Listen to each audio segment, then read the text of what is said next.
Deborah Kerr finally tells the truth about Burt Lancaster. Deborah Kerr was born Deborah Jane Trimmer on September 30th, 1921, in a small town called Helensburgh in Scotland. From the time she was little, Kerr acted with quiet class that made her different from other kids. She grew up in a loving family, and even as a child, she naturally loved performing. First, she trained to be a ballet dancer. She went to a drama school called Hicksmale in Bristol, England. Then she made an important choice to become an actress instead, which would later make her famous all over the world.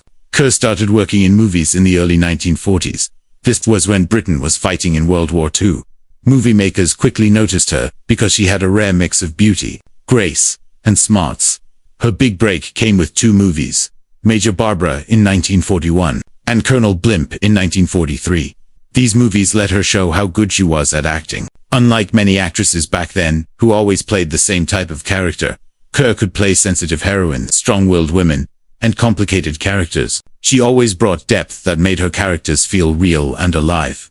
Hollywood soon noticed how talented she was. By the late 1940s, Kerr was making American movies, where she would play her most famous roles. She became a regular in MGM movies, often playing characters who were elegant, sophisticated, and quietly strong. In Black Narcissus in 1947, she gave an amazing performance as a nun struggling with faith and desire. This role is still considered one of the best in British movies. But her career wasn't just about serious or quiet roles. One of the most famous moments in movie history happened in From Here to Eternity in 1953. In this movie, Kerr surprised audiences by stepping away from her ladylike image to play the passionate and cheating Karen Holmes. The beach kissing scene with Burt Lancaster, with waves crashing around them, is still one of cinema's most unforgettable and bold moments. This proved Kerr was an actress who wasn't afraid to take chances. During the 1950s and 1960s, Kerr kept giving performances that showed her amazing range. She became loved worldwide for playing Anna Leon Owens opposite Yul Brynner in The King and I in 1956. With her royal-like presence, warmth, and quiet humor, Kerr played the English school teacher in Siam so perfectly that the movie is still a timeless classic that people love today. Her other praised performances included Tea and Sympathy in 1956, where she carefully handled issues about social prejudice, Heaven Knows Mr. Allison in 1957, a sweet and touching war drama opposite Robert Mitchum, and The Innocents in 1961, a scary gothic story that showed her ability to express psychological intensity. During her whole career, Deborah Kerr was nominated for the Academy Award for Best Actress 6 times, but she never won during the competition. Many movie fans think this was one of the biggest mistakes in Oscar history. However, in 1994, the Academy gave her an honorary Oscar for all her work. The award was for an artist of perfect grace and beauty, a dedicated actress whose movie career always stood for perfection, discipline, and elegance. This recognition was a perfect tribute to a career that had made movies better for decades. Deborah Kerr's first marriage was to squadron leader Anthony Bartley of the Royal Air Force. He was a decorated World War II fighter pilot whose bravery in battle had made him a hero. The two got married on November 29, 1945. Just months after the war ended, their wedding showed the hope and happiness of a world just starting to heal from years of fighting. Their marriage brought together the glamour of a rising Hollywood star and the respect for a man who had served his country with honor. During their years together, they had 2 daughters who would both go on to live successful and happy lives. Their first child, Melanie Jane Bartley, was born on December 27, 1947. Their second daughter, Francesca Ann Bartley, was born 4 years later, on December 18, 1951. Francesca would later marry actor John Shrapnel, connecting Deborah Kerr's family with another respected acting family in Britain. Through Francesca's marriage, Deborah became a grandmother to 3 talented grandsons. Lex Shrapnel followed his family's path as a talented actor known for both stage and movie work. Tom Shrapnel also made his own career as an actor, and Joe Shrapnel found his creative calling as a screenwriter, adding another artistic side to the family's legacy. Even though her marriage to Bartley seemed promising at first, problems started to show up over time. The marriage was hurt by the very things that had made Deborah a global star: her fame, her professional success, and the money independence she had worked so hard to get. Bartley, even though he was successful too, struggled with jealous feelings toward her achievements and all the attention she got around the world. Making these problems worse was the nature of her career, which often required her to travel far and spend long periods away from home. often on demanding movie sets far from family life. These separations put a heavy strain on their relationship. Even though they both loved their children deeply, the differences between them couldn't be fixed.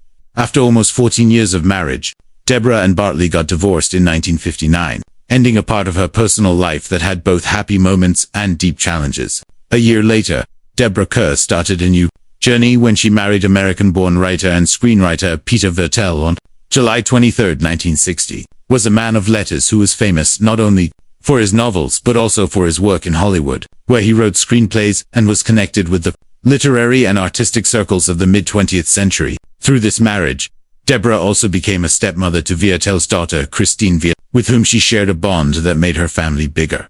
Unlike her first marriage, which had been troubled by professional rivalry and conflict, her relationship with Viertel was often described as one of friendship and mutual respect, even though it too had its complications. For much of her later life, Kerr split her time between two of Europe's most beautiful locations. She and Viertel lived in Klosters, Switzerland, a peaceful alpine village loved by artists, intellectuals, and even members of European royalty. They also lived in Marbella, Spain, a glamorous resort town along the Costa del Sol. These homes reflected the worldly lifestyle that Deborah enjoyed after retiring from the demands of Hollywood stardom. However, as she got older and her health started to get worse, Kerr decided to return to Britain so she could be closer to her daughters and grandchildren, who remained the most important people in her life. Even though her husband continued to live in Marbella, the couple's bond lasted, with Peter Viertel remaining her loyal companion until her final years. Their marriage lasted almost 5 decades until Kerr's death in 2007, giving her stability and companionship that was different from the trouble of her earlier years. This showed her ongoing search for balance between her private life and the legacy of her amazing career. For decades, Deborah Kerr had a reputation as one of Hollywood's most refined and quiet leading ladies. She was a performer whose elegance, intelligence, and sense of privacy set her apart from many other actors of her time. But behind the polished appearance, she carried clear memories of working with some of the biggest names of her era, including the powerful and sometimes unpredictable Burt Lancaster. Their most famous work together was in From Here to Eternity in 1953, a movie that not only changed both of their careers, but also became one of the most famous productions of the 20th century. It was when discussing her work on that movie and her interactions with Lancaster that Kerr finally revealed her true thoughts about him, making comments that shocked some fans while confirming what others had long suspected. Deborah Kerr's comments were honest and filled with a frankness rarely heard from her. Burt was unlike anyone else I had ever worked with. He was bold, forceful, and had this huge presence that filled the entire room. But that same energy that made him magnetic could also be overwhelming, and at times very difficult to handle. For Kerr, who had built her career on grace and discipline, the raw intensity of Lancaster could be both exciting and exhausting. She admitted that their relationship on set was like the fiery, complicated passion of the characters they played. She explained more about Lancaster's two-sided nature. People thought Burt was just a tough guy, this rugged American male, but he was also incredibly smart and deeply thoughtful about his work.